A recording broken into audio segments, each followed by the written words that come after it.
like to start?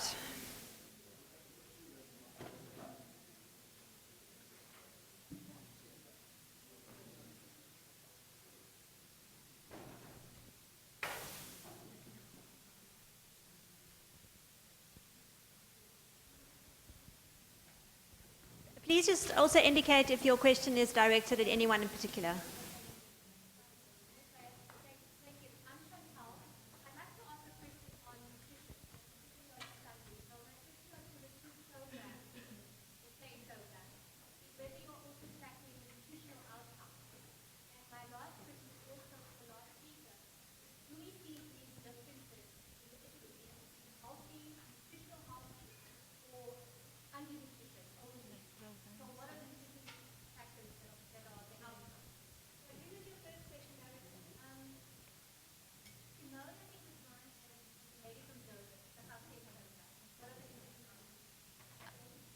I don't think I spoke much about nutrition other than to say that food insecurity seems to be intimately related to mental health or mental ill health.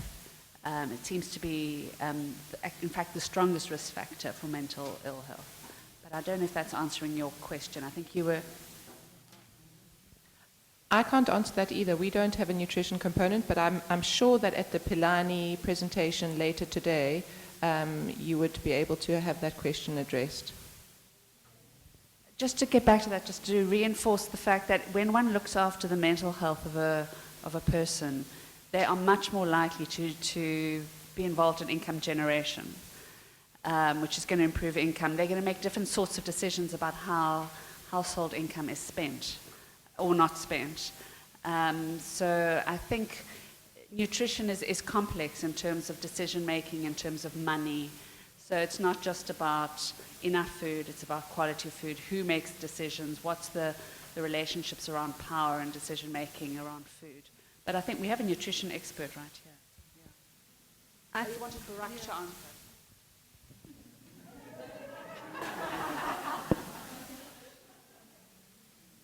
Nutrition is definitely part of the environment, therefore it's definitely going to have regulatory effects on gene expression. However, the research I've been referring to really falls more into the Thrive department. We're looking at what is necessary for healthy child development over and above healthy physical development.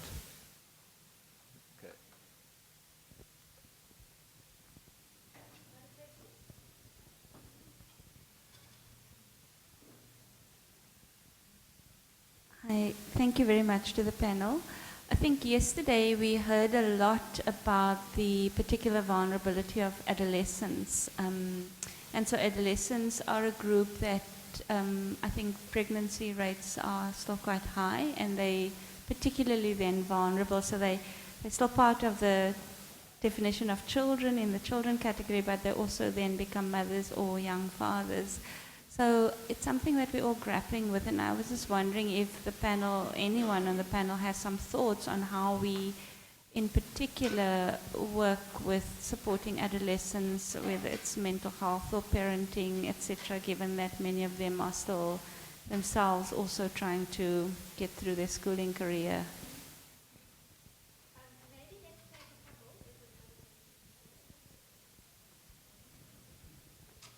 Morning, it's just a question to Barak Morgan. As I understood it, you said that if you have a long serotonin, you're fairly resistant to emotional deprivation as a child, whereas if you have a short one, then it's more important. Is that correct?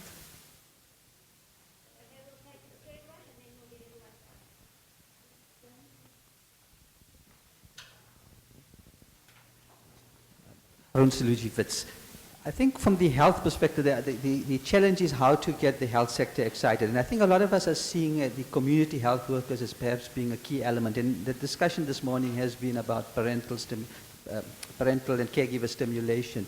The question really is, we've heard some examples of how caregiver programs, community-based health worker programs can make a difference. But it's been in the context of quite intense interventions, trained health workers. Mine is a very general question. Perhaps Mark would be the best to answer it. Is that recognizing the state of our community health worker program in the country currently, what do you see the prospects of community health workers being able to take this aspect of stimulation into their routine work?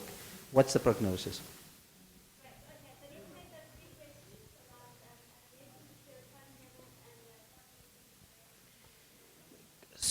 Just briefly on the adolescent thing, I think it's crucial. So one of the findings I didn't show is that in the Tula Science study at 13 years, we didn't have an effect on cognitive development. That early intervention didn't improve that. But very interestingly, if you look at